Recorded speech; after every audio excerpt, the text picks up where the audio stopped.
Hello students, I welcome you all to this EC Machines class. In last semester you studied about DC machines and transformer. This semester we will study the AC machines.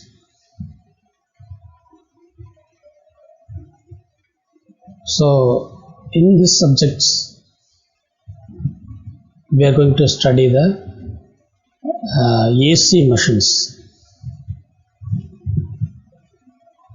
three-phase induction motor, synchronous motor, alternator, and then single-phase induction motor and single-phase motors. So all these this AC machines we are going to study in this paper.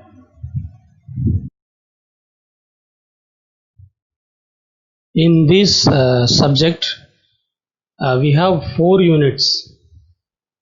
First unit is three-phase induction motor. This is a little bit big unit.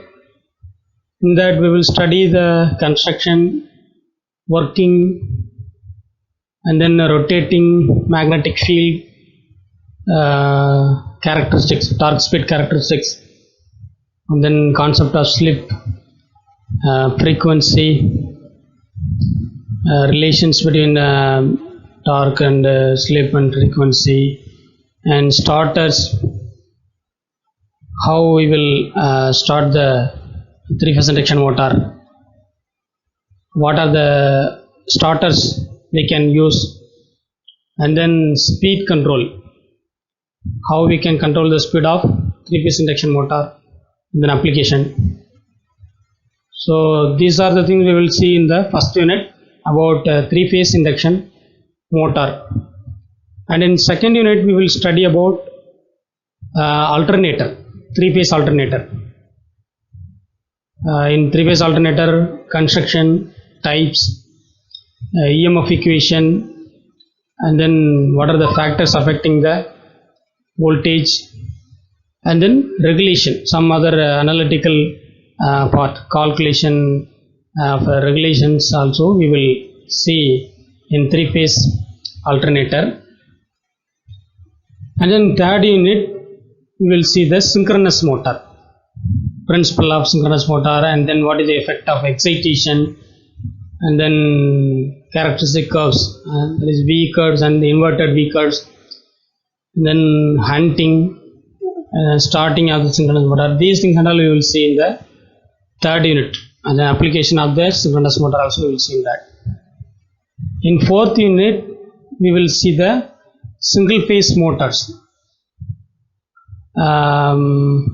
What are the types of the single phase motor? In each type, what are the difference in construction, what are the parts, and then how the split phasing is happen, what is the principle, and then applications. Okay, these are the things we are going to study in this AC machines as 4 units.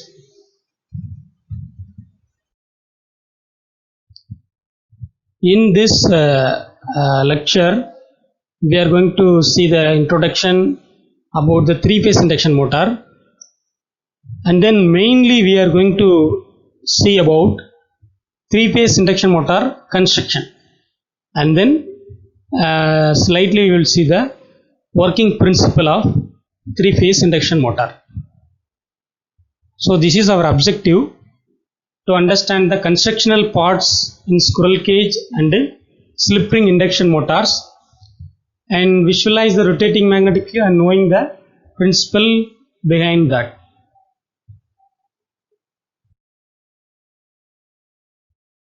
Okay, now we will see what is three-phase induction motor. In our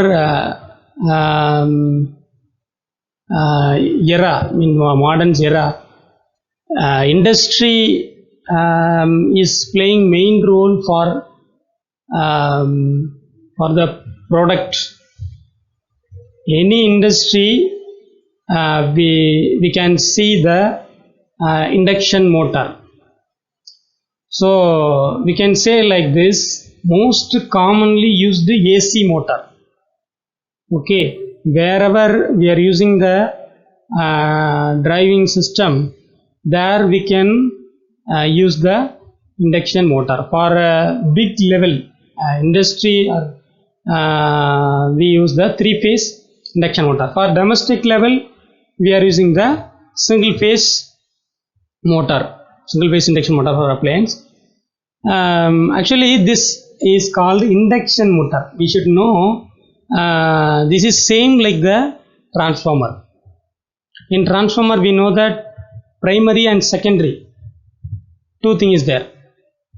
Here same like that, two winding, stator and rotor, two winding is there. In transformer, primary to secondary, the energy is transferred through induction principle. Here also there is no conduction between stator and rotor or field and armature. The conduction happening in the DC motor, but here the energy is transferred from stator to rotor winding or rotor conductor through the induction principle based on the Faraday's law. We will see that in coming slides. And another one thing, this 3-phase induction motor is more rugged and less maintenance, less expensive. These are the advantages. It is very strong. We no need a huge maintenance things. The reason is in 3-phase induction motor, there is no need of brush and commutation problem. But in DC we need to commutate. Commutation problem will be there. So maintenance is less, and then expensive. Not much expensive. It is when compared to DC machines, it is less expensive motor. And then we can use we are using this motor in lift, crans, pumps, exhaust fans, lathe fans, washing machines, refrigerator, exhaust pumps. In industries also there are numerous number of applications are there in 3-phase induction motor. Because of the induction principle, okay, we are calling this motor as a induction motor. In other words, we can say this 3-phase induction motor as rotating transformer. Transformer will not rotate, but induction motor will rotate. But the principle is same. How the flux is cut by the conductor and then EMF will induce. The same energy transfer principle happening here, but here based upon the frequency, here the motor is rotating.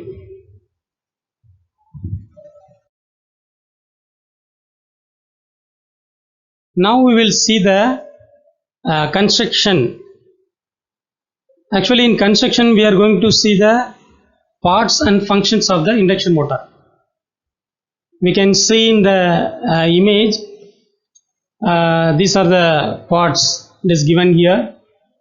The motor frame is there, and then this is stator core, and then stator winding is there, and then this is the terminal box, and then rotor core, and then here rotor winding. End bell we can say like cover. Okay, both side we will have a cover, right? Like that we will have a cover. So these are the major parts. This is the eye bolt, and then fan will be there. Fan cover. So everything has a purpose. These are the parts. We know fan is important for the cooling purpose. Usually, if the heat generated in the machines, we need to move the heat. So what we have to do, we have to use the fan. Okay, fan will be connected in the shaft. Okay, the center rod is called the shaft, and then the stator core and stator winding. Stator winding is wound on stator core. Okay. So like that, many parts are there. Here stator and rotor both are important. We will see a very elaborate manner. Okay, what are the things happening inside? And then this is the terminal box. In the terminal box, the wire will be connected, and then this is the rotor core and winding. Then this is the shaft. Actually, based upon the rotor, we can classify the induction motor, three-phase induction motor, into two types. One is squirrel cage induction motor. Second one is slip ring induction motor. In squirrel cage induction motor, we can see here the rotor conductors. Okay, it is not like a copper wire or winding. This is like a conductor. Aluminum conductor will be there. It is like a rod only, and then both sides there will be the two ring. Ring is connected with the rods. So here this two rings, they short circuit this conductor. It is looking like a squirrel cage. Squirrel cage, how it look like that, it is there. That's why we can call this like squirrel cage induction motor. And then second one is slip ring induction motor. In slip ring induction motor, it is just like the winding. Okay, the place of aluminum conductor here we will use the copper wire, copper conductors we will use, and then these terminals will be connected to the slip ring.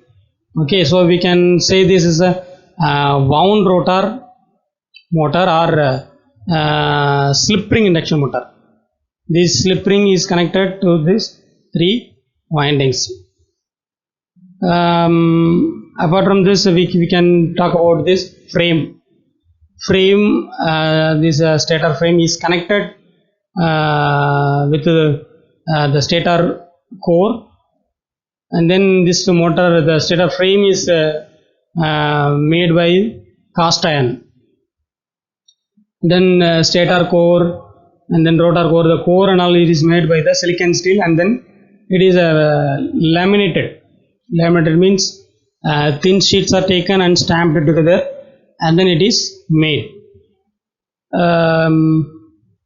Here the slip ring induction motor, this is normal like winding, and then from this slip ring we will connect the external resistance to make a low resistance path. We will connect some resistance. Through that external resistance we will close the circuit.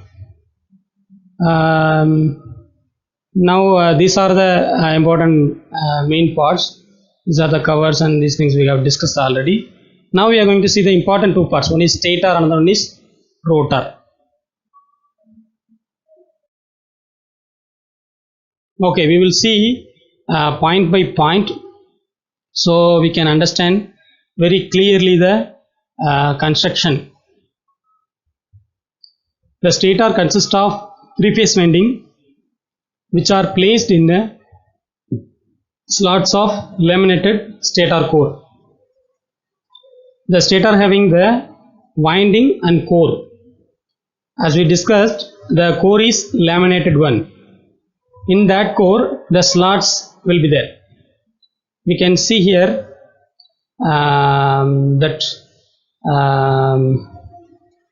like this, this stator core will be there. So this area we can call as a slat. In this slat only we will have the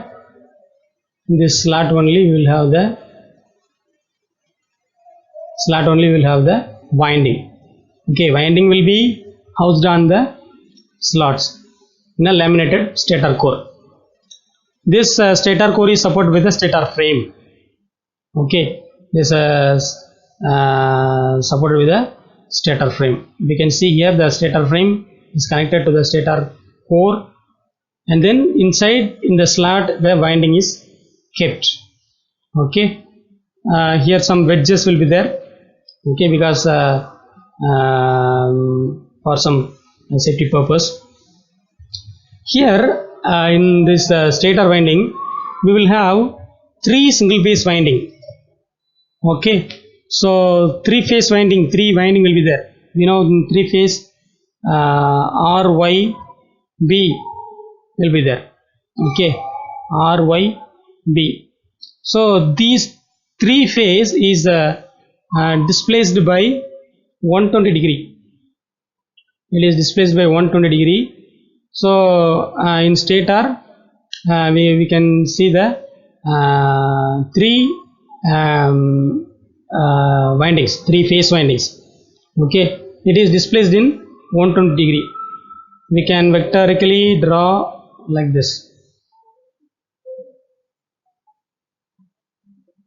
So 3 windings having 120 degree is difference. So it is physically in space it is separated. Okay, we know 120 degree separated means in each winding the sine wave, that will be phase shift 120 degree, it will be delayed. So we know normal sine wave, this is the sine theta, and then second one it will be 120 degree delayed. So it will become like this. It is not accurate, but I will draw just a rough one. And then third one is 240 degree. So like this 3 windings are kept in a different manner. Okay. Next we will see how the stator winding is connected to the outside. So here this winding are connected in star or delta. Okay, star or delta disconnected, and then here 3 winding, so 6 terminal will be there. Okay, it can be connected inside itself, star or delta. Otherwise it can be connected like it can be connected like outside, means the 6 terminals will be kept outside, so 3 terminals will be connected inside. So it may be whatever it may be, star or delta we can connect as per the requirement. Okay, all the 6 terminals of the 3 phase winding are brought out to the terminal box so that the operator can connect the machine in star or delta as per requirement. So here we can see the cross section. This is the rotor. This is the rotor, and then this is the this is the shaft, and then this is the rotor. Okay, rotor core and then rotor conductor is shown here, and then this is the stator winding is there, and the outside frame is there. Okay, so this is the cross section. In your exam you can draw this diagram for explaining the this construction.